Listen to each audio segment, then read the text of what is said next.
तो bro hello guys and hello welcome to my channel.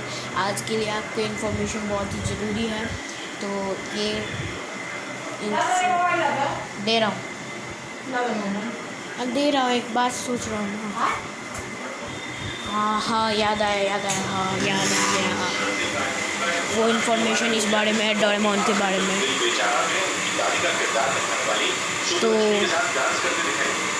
तो ये सुनिए,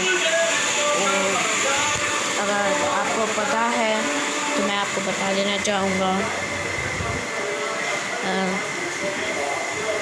DTS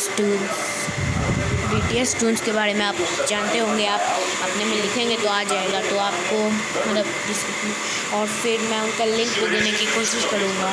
तो एक बात मैं आपको बोलना चाहता था कि नोबिटा की जो आवाज़ है वो बदल चुकी है, तो और उन्हें कौन डब कर रही हैं, उनका फेस वो दिखाने वाले हैं DTS टूल्स।